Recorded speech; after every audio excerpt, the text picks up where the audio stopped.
Assalamualaikum warahmatullahi wabarakatuh.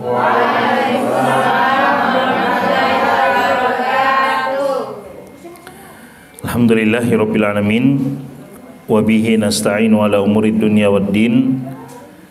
Wassalatu wassalamu ala asyrafil anbiya'i wal mursalin nabiyina Muhammadin wa ala alihi wa ashabihi ajma'in, amma ba'du. Yang kami hormati dan kami muliakan Bapak Kepala Puskes Dungingi, ya, Pak Haji.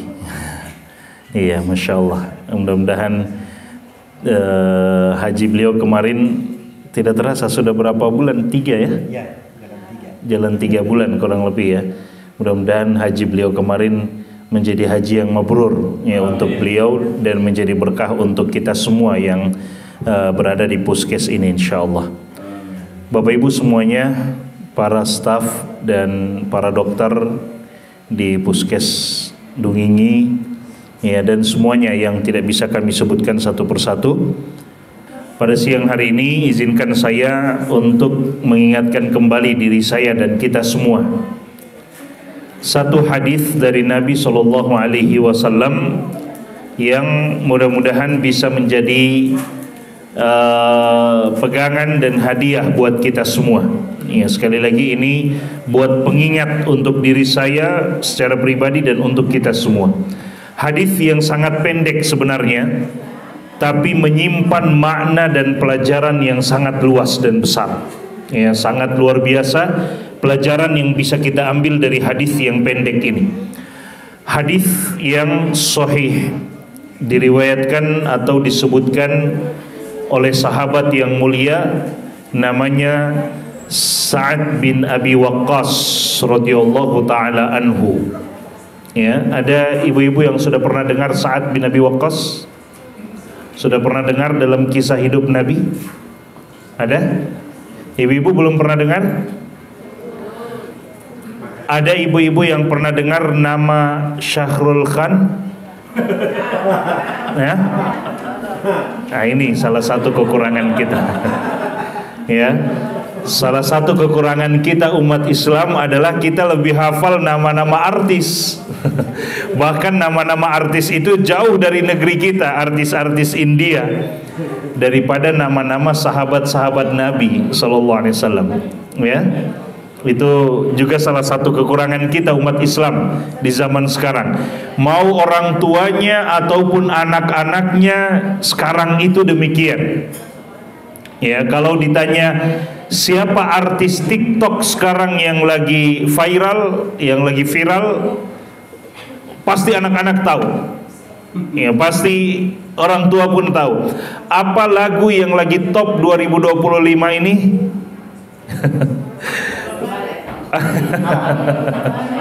Subhanallah, ya. Pasti orang-orang tahu. Tapi ketika ditanya siapa Sa'ad bin Abi Waqqas, kurang tahu juga. Yang dia mungkin sahabat Nabi, tapi apa keutamaannya, apa kelebihannya, ya, dibandingkan sahabat-sahabat yang lain, kadang kita jarang membaca tentang mereka, Bapak Ibu, ya. Padahal ini mohon diperhatikan Bapak Ibu. Padahal Nabi SAW mengatakan al-mar'u ma'aman ahabba. Seseorang akan Allah kumpulkan di hari kiamat nanti bersama dengan orang yang dia sukai, yang dia yang dia fans kepadanya. Jangan sampai dalam hati ibu-ibu, bagus kalau begitu, saya akan dikumpulkan dengan Syahrul Khan atau akan dikumpulkan dengan, menurut kita bagus, tapi kita tidak tahu di mana tempat mereka masalahnya. Apakah mereka di surga nanti atau di neraka? Itu yang kita tidak tahu. Kalau mereka nanti di surga dikumpulkan kita bersama dengan mereka, alhamdulillah di surga. Tapi persoalannya kalau nanti kita lebih fans kepada artis-artis Korea yang ternyata mereka misalnya ya Allah Subhanahu wa taala takdirkan nanti di neraka, maka itu yang menjadi khawatir buat kita, mengkhawatirkan buat kita, Bapak Ibu. Beda kalau kita fansnya kepada sahabat-sahabat Nabi, yang kita yakini bahwa sahabat-sahabat Nabi sebagaimana Allah Subhanahu wa taala sudah katakan dalam Al-Qur'an, radhiyallahu anhum wa radu an. Allah telah meridhoi mereka dan mereka pun ridho kepada Allah. Berarti kita fans kepada orang-orang yang telah Allah ridhoi kepada mereka. Sementara Nabi mengatakan seseorang akan dikumpulkan bersama dengan orang yang dia cintai, orang yang dia fans kepadanya. Anas bin Malik dahulu, Bapak Ibu, ketika mendengarkan hadis ini bukan hadis yang saya mau sampaikan di materi sebenarnya, ya. Cuman gara-gara banyak di antara kita tidak kenal Sa'ad bin Abi Waqqas, akhirnya muncul hadis yang ini lagi. Ya, tadi saya katakan cuman satu hadis sebenarnya. Anas bin Malik radhiyallahu taala anhu ketika mendengarkan hadis itu dari Nabi, beliau mengatakan, demi Allah, tidak ada yang lebih aku cintai melebihi hadis ini. Penyampaian Nabi ini. Kenapa? Karena Allah tahu saya mencintai Nabi, saya mencintai Abu Bakar, saya mencintai Umar, dan saya berharap dengan cinta saya kepada mereka Allah kumpulkan saya bersama dengan mereka.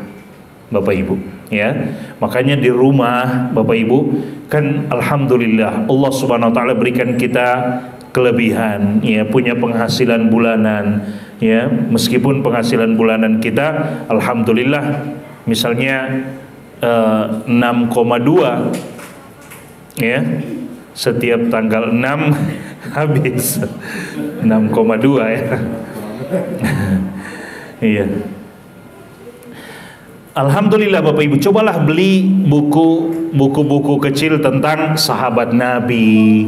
Kita bacakan kepada anak-anak kita di rumah, ya, supaya mereka kenal siapa itu sahabat Nabi, siapa itu Abu Bakar, siapa itu Umar, siapa itu, kalau anak-anak perempuan kita bacakan tentang sahabat-sahabat perempuan, sahabiat, ya, siapa itu Khadijah, siapa itu Aisyah, siapa itu Hafsah dan sebagainya, supaya mereka kenal Bapak Ibu, ya. Baik, Sa'ad bin Abi Waqqas radhiyallahu taala anhu, beliau ini adalah seorang sahabat Nabi yang termasuk dari 10 sahabat yang langsung dikatakan oleh Nabi masuk surga. Sa'ad bin Abi Waqqas termasuk di antara 10 sahabat yang Nabi katakan wa Sa'ad fil jannah, dan Sa'ad bin Abi Waqqas pun di dalam surga tempatnya. Dan beliau Bapak Ibu, di antara keutamaan beliau, kelebihan beliau dibandingkan sahabat-sahabat yang lain, beliau adalah orang yang sangat ahli dalam memanah. Sa'ad bin Abi Waqqas ahli dalam memanah. Kalau dalam perang, beliau itu ahli dalam memanah. Bahkan beliau adalah sahabat yang pertama melepaskan anak panah dalam sejarah Islam. Sa'ad bin Abi Waqqas radhiyallahu taala anhu. Ternyata di akhir hidup beliau, beliau itu menyendiri dari khalayak ramai manusia, ya, tidak terlalu berkecimpung dan berhubungan lagi dengan kebanyakan manusia. Beliau menyendiri di, kalau istilah dalam Arab, orang yang menyendiri biasanya di padang pasir, pedalaman padang pasir, itu A'rabi, Arab Badui. Dia tidak tahu dengan persoalan kota, dia fokus di kampung, memang di sudut kampung atau pelosok kampung yang paling dalam, dia menyendiri dan dia di situ hanya mengembala kambing, mengurusi perkebunan, hidup seadanya. Itu Sa'ad bin Abi Waqqas radhiyallahu taala anhu. Di akhir hidupnya beliau memilih untuk menyendiri dari keramaian orang dan fokus dengan mengembala kambing, mengurusi perkebunan dan hidup dengan seadanya. Ternyata Bapak Ibu, anak beliau, salah satu anak beliau namanya Umar bin Sa'ad bin Abi Waqqas radhiyallahu taala anhuma. Umar bin Sa'ad bin Abi Waqqas, anak beliau ini datang kepada bapaknya Sa'ad bin Abi Waqqas, berniat untuk memanggil bapaknya, mengajak bapaknya untuk hidup kembali bersama dengan mereka di keramaian orang, ya. Maka Umar datang menawarkan kepada bapaknya. Lalu Umar bin Sa'ad bin Abi Waqqas ini mengatakan kepada bapaknya, wahai bapakku, apakah engkau ridho dengan keadaanmu seperti ini? Hidup di pedalaman, tidak ada keramaian orang, seperti seorang Arab Badui, tidak ada yang dikerjakan kecuali hanya dengan ternak-ternak kambing ini saja dan sebagainya. Maka disitulah Sa'ad bin Abi Waqqas menyampaikan hadis yang beliau dengarkan langsung dari Nabi, yang hadis itu akan saya sampaikan sekarang Bapak Ibu. Sa'ad bin Abi Waqqas mengatakan kepada anaknya, ya, sambil memegang dada anaknya, ya, dipukul pelan dada anaknya, dipegang dada anaknya, kemudian dikatakan, wahai anakku, aku mendengarkan Nabi SAW bersabda, innallaha yuhibbul abda at-taqiyya al-ghaniyya al-khafiyya. Ada 3 sifat hamba yang Allah cintai. Wahai anakku, aku mendengarkan Nabi SAW bersabda, sesungguhnya Allah mencintai seorang hamba yang memiliki 3 sifat. Apa itu? Yang pertama, at-taqi, bertakwa, ya, al-ghani, yang selalu merasa cukup, al-khafi, yang selalu mengasingkan diri, menyembunyikan diri. Ya, 3 sifat seorang mukmin yang benar-benar dicintai oleh Allah Subhanahu wa taala. 3 sifat ini yang ingin saya jelaskan pada kesempatan kali ini, Bapak Ibu. Apa maksud dari 3 sifat yang mulia ini? Karena tidak boleh hanya kita pahami secara tekstual begitu saja, seperti apa yang Nabi SAW sampaikan, oh Allah mencintai orang yang bertakwa, orang yang kaya. Ghani itu kaya, dalam bahasa lain ghani itu cukup, ya, bukan saja kaya tapi merasa cukup. Dan orang yang mengasingkan atau menyembunyikan diri bagaimana maksudnya? Nah, ini yang harus kita pelajari dari penjelasan para ulama kita. Saya sampaikan satu persatu, Bapak Ibu, mudah-mudahan bermanfaat untuk kita semua. Yang pertama, Allah mencintai, innallaha yuhibbul abda at-taqiyya.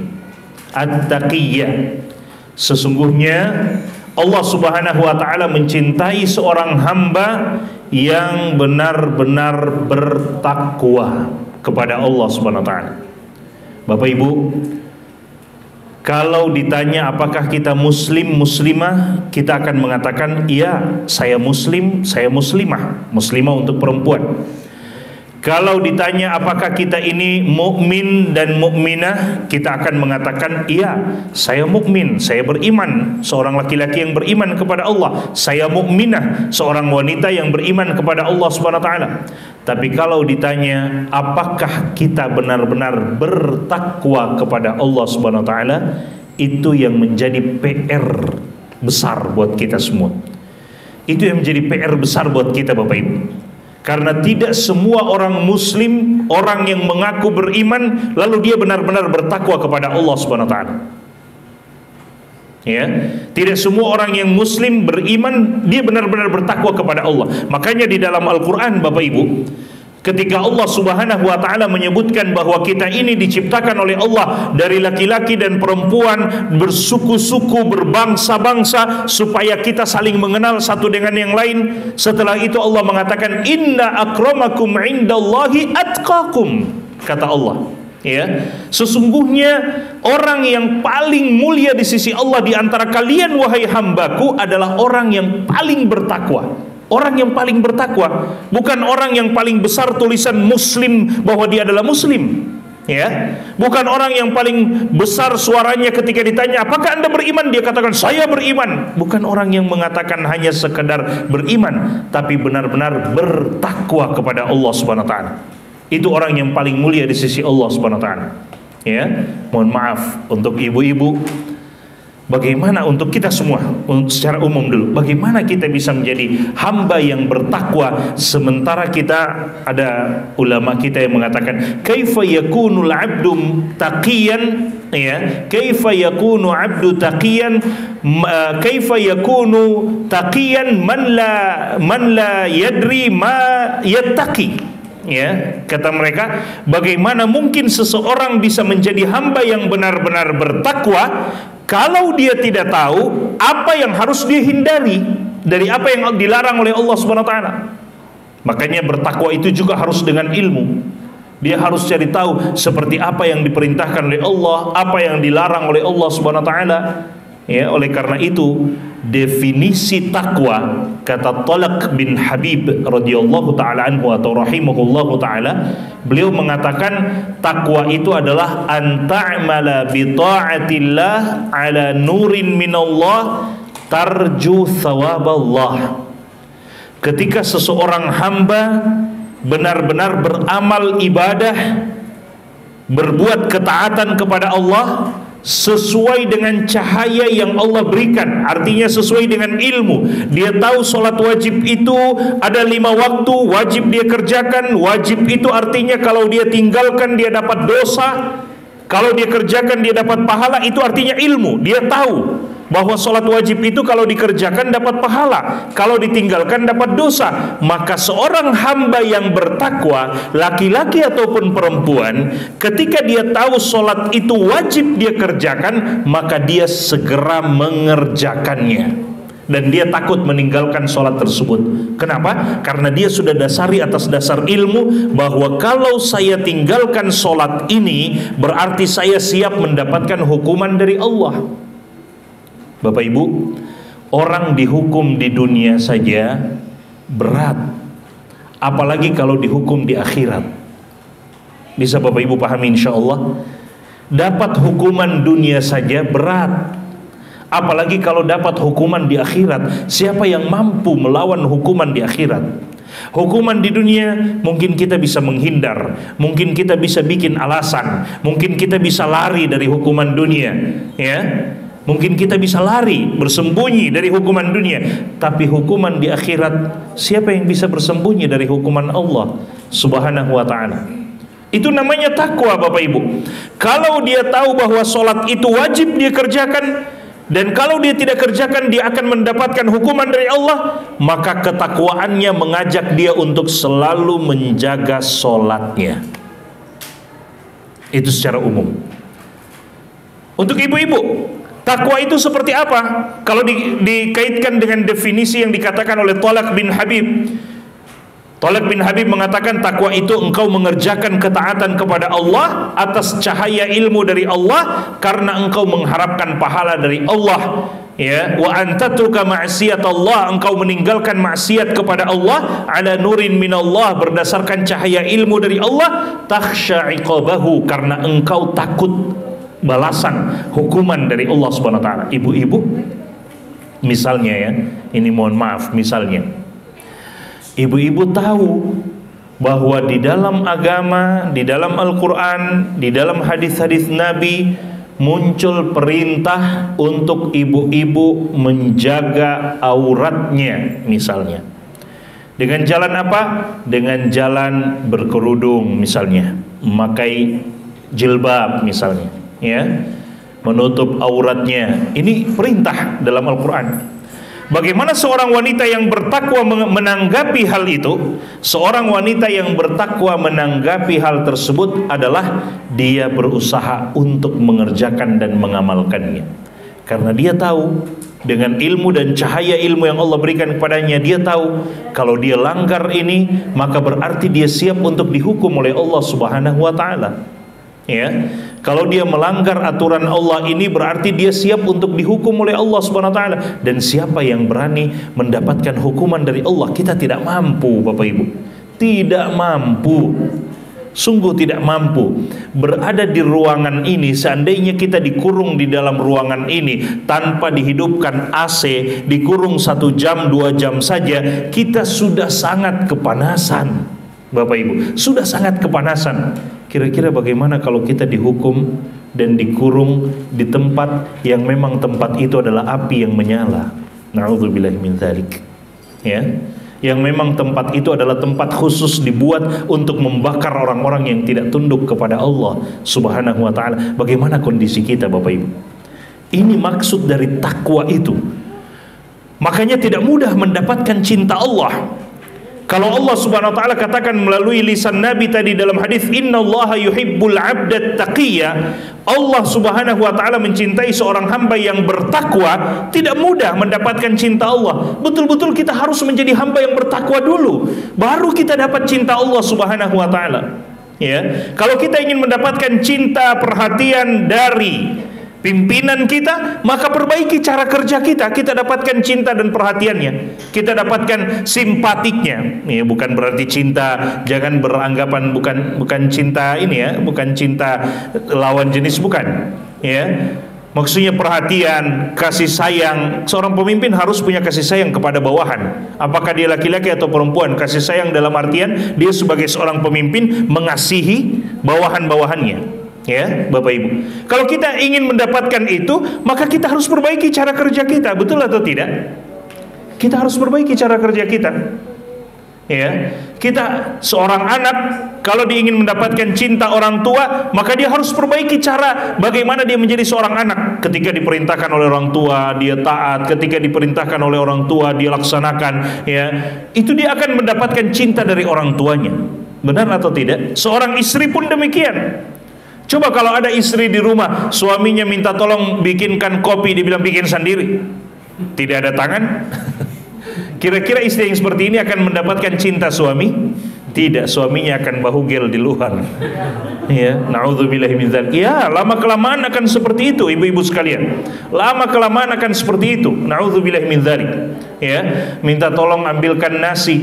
Macam tidak ada tangan. Meskipun suami yang seperti ini juga harus diajarkan bahwa Nabi SAW itu tidak selamanya minta istrinya bikinkan ini, bikinkan. Nabi itu mencuci baju sendiri. Nabi itu kadang masak sendiri, membantu istrinya. Juga harus dipahamkan kepada suami.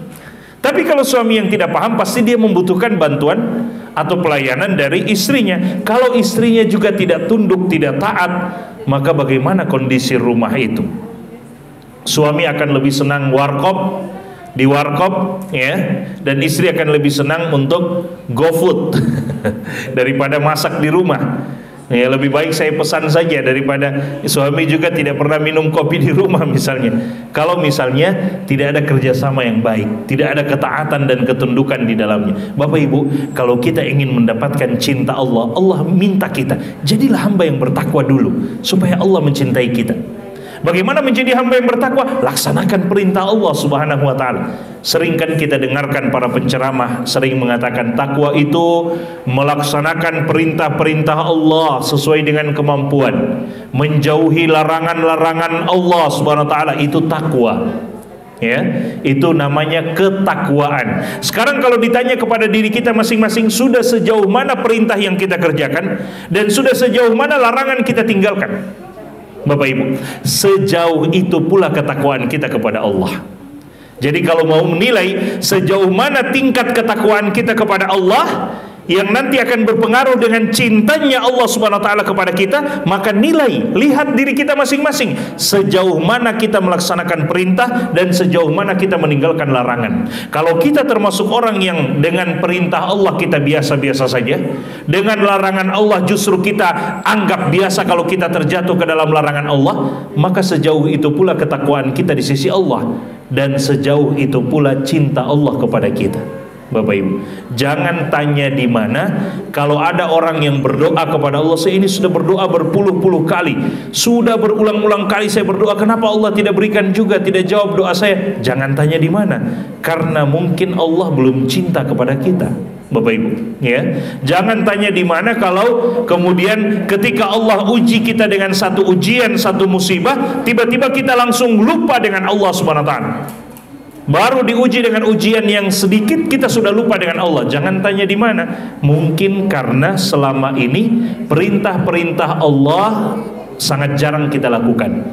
Justru larangan yang mudah kita lakukan. Na'udzubillahi min dzalik.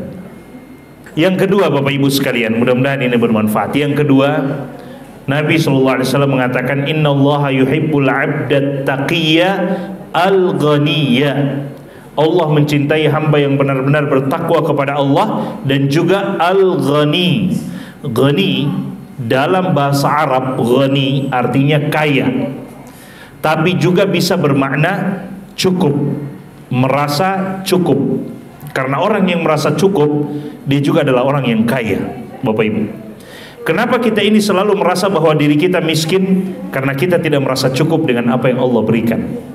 Kenapa kita selalu merasa bahwa apa yang kita miliki sekarang kurang, Bapak Ibu? Karena kita tidak merasa cukup dengan apa yang Allah berikan. Seandainya kita merasa cukup dengan apa yang Allah berikan, maka Allah akan tambahkan nikmat itu dan kita akan selalu merasa puas dengan apa yang Allah berikan. Kita ini kurang qanaah. Saya kalau katakan kita, berarti diri saya dan kita semua. Bukan cuma Bapak Ibu, saya juga termasuk di dalamnya. Makanya saya katakan hadis ini mengingatkan kita semua, termasuk saya yang menyampaikan. Kita ini kurang qanaah. Qanaah itu apa? Merasa cukup dengan apa yang Allah bagikan. Kita selalu melihat orang yang lebih di atas daripada kita, padahal banyak sekali orang yang lebih di bawah daripada kita, Bapak Ibu. Nabi SAW mengajarkan kepada kita bagaimana cara supaya kita bisa menghargai nikmat yang Allah berikan kepada kita. Nabi katakan, unzuru ila man huwa asfala minkum, wala tanzuru ila man huwa fawqakum, fahuwa ajdaru an la tazdaru ni'matallahi alaikum. Kata Nabi SAW, lihatlah orang yang berada lebih di bawah daripada kalian, dan jangan melihat orang yang lebih di atas, karena yang demikian akan lebih membuat kita menghargai nikmat Allah Subhanahu wa ta'ala. Kita lupa menghargai nikmat Allah. Allah berikan banyak sekali nikmat yang Allah berikan kepada kita, tapi kita lupa, bukan mensyukuri, tapi lupa menghargai.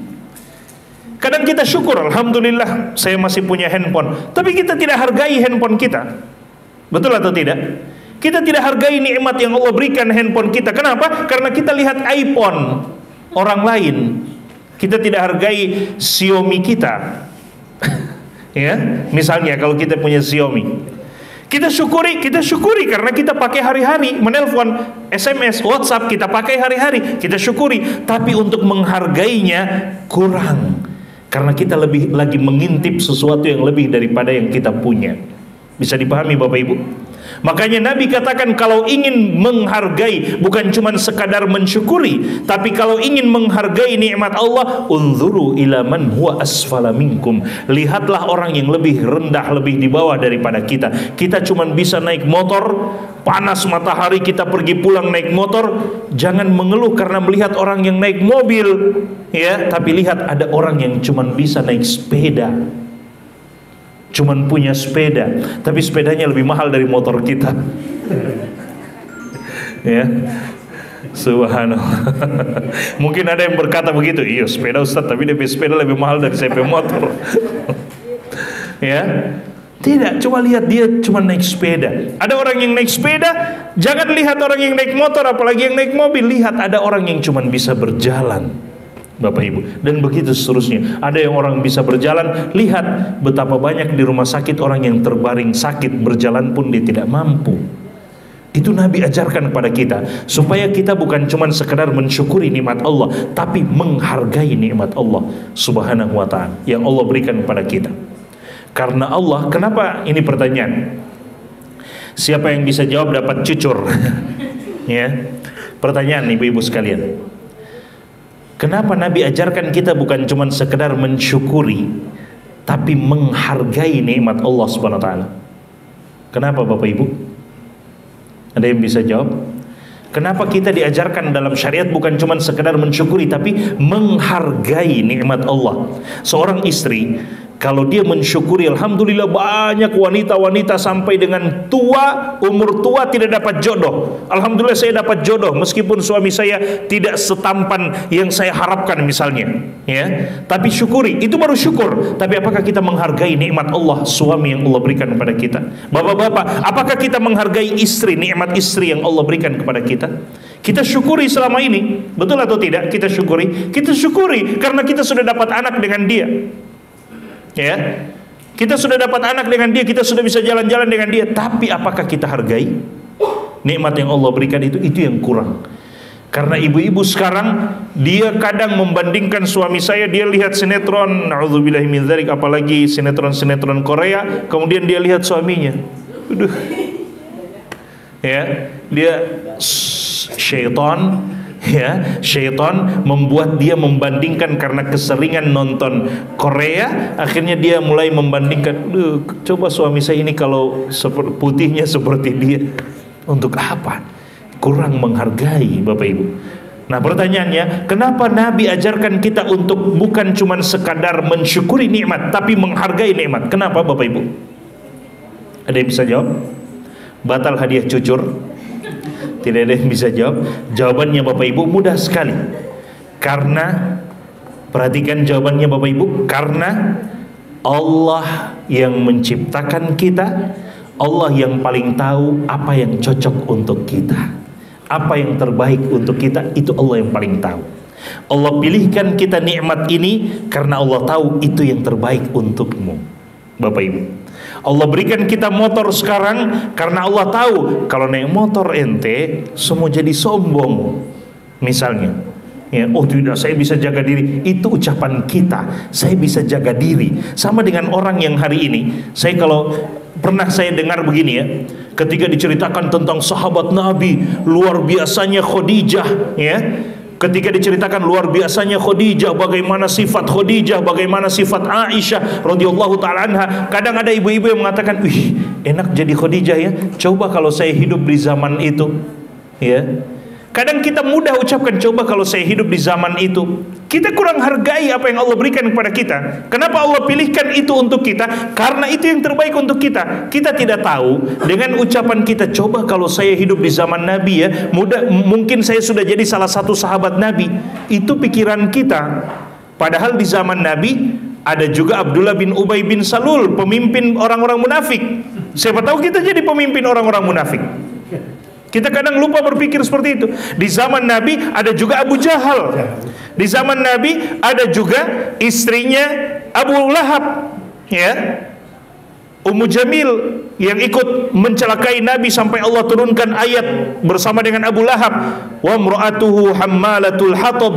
Bisa jadi menjadi Ummu Jamil, na'udzubillahi min dzalik. Kadang kita berpikir, enak hidup di zaman Nabi ya, saya bisa jadi, mungkin saya jadi Umar, mungkin saya jadi Abu Bakar, mungkin saya jadi Aisyah. Kita tidak tahu di zaman Nabi juga ada orang-orang buruk. Bisa saja kita jadi mereka. Allah pilihkan kita hidup di zaman sekarang, berarti itu yang terbaik untuk kita, Bapak Ibu. Kalau kita hargai itu dengan cara betul-betul mensyukuri nikmat Allah, dan kita hargai nikmat Allah itu, maka itu yang terbaik buat kita. Itulah namanya Al-Ghani. Bukan cuma sekedar kaya, tapi orang yang merasa cukup dengan apa yang Allah berikan kepadanya. Karena pada hakikatnya kata Nabi SAW, laisal ghina bikathratil mal.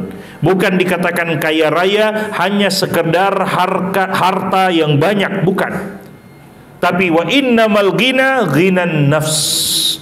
Kekayaan yang sebenarnya adalah kekayaan jiwa. Kekayaan jiwa itu kekayaan yang sebenarnya. Makanya dahulu para ulama kita mengatakan, kalau kita menjadi orang yang kaya jiwa, lapang dada, kaya jiwa, mensyukuri dan menikmati apa yang Allah berikan dengan kesyukuran kepadanya, kita dan anak-anak kerajaan sawaun, kata mereka, sama saja. Mereka menikmati apa yang Allah berikan kepada mereka, dan kita pun menikmati apa yang Allah berikan kepada kita. Ya. Yang membedakan antara kita dengan mereka bukan harta, bukan uang. Mereka bisa beli apa saja, kita tidak bisa, bukan. Tapi yang membedakan adalah kita kurang menghargai apa yang Allah berikan kepada kita. Kalau kita hargai apa yang Allah berikan kepada kita, maka kita rasakan kenikmatan sebagaimana mungkin mereka juga merasakan kenikmatan. Bahkan mungkin bisa lebih apa yang kita rasakan daripada apa yang mereka rasakan. Karena kita hargai nikmat Allah Subhanahu wa taala. Kira-kira bisa dipahami Bapak Ibu? Yang ketiga, kata Nabi SAW melalui hadis Sa'ad bin Abi Waqqas, al-khafi, yaitu seorang hamba yang menyembunyikan diri, mengasingkan diri. Apa maksudnya hadis ini? Apa maksudnya menyembunyikan diri? Ada beberapa tafsiran para ulama. Sebahagian mengatakan maksudnya adalah menyembunyikan dan mengasingkan diri, fokus untuk beribadah, sebagaimana Sa'ad bin Abi Waqqas. Ya, jadi misalnya orang tua kita, ya, Pak Rashid, Masya Allah, sekarang umur berapa masa pensiun itu? 58 ya. Tapi beliau ini kelihatan 48 ya. Ya. Itu sebagai penyemangat saja. Tapi memang betul ya, Pak Rashid ya, misalnya di masa-masa pensiun beliau ini, ya, tidak lagi datang ke puskes misalnya, ke tempat kerja, fokus di rumah, ya, pagi-pagi siram bunga, hibur diri, dan selebihnya fokus untuk beribadah kepada Allah Subhanahu wa taala. Itu namanya khafi. Dan hamba yang seperti ini Allah cintai, Bapak Ibu. Hamba yang seperti ini Allah suka. Ya, semakin dia menyembunyikan diri dari khalayak ramai, maksudnya dia fokuskan dirinya untuk ibadah kepada Allah Subhanahu wa taala. Dan sejatinya seperti itu kita semua, bukan cuman beliau, bukan cuman Pak Rosyid. Semestinya kita semua begitu, Bapak Ibu. Setiap hari yang kita lalui itu umur kita semakin berkurang. Ya. Setiap hari yang kita lalui semakin berkurang umur kita. Mau tidak mau semakin berkurang. Tidak ada orang bilang panjang umurnya. Mau panjang sampai kapan? Semakin berkurang setiap hari. Ya, setiap hari. Kalau setiap tahun kita doakan panjang umur, berarti bertambah umurnya, bertambah. Tidak ada orang mati di dunia, Bapak Ibu. Semakin setiap tahun bertambah umurnya, tidak. Setiap hari berkurang umurnya. Kalau Allah tetapkan di Lauhul Mahfuz umurnya 60 tahun, maka dengan berkurangnya 1 tahun berarti tinggal 59. Berkurang lagi 1 tahun tinggal 58 dan seterusnya. Begitu hakikatnya manusia. Maka setiap hari semestinya dia semakin bertambah taat kepada Allah. Makanya Allah senang, Allah suka, Allah cinta dengan seorang hamba yang suka mengasingkan diri, fokus beribadah kepada Allah. Itu salah satu maknanya.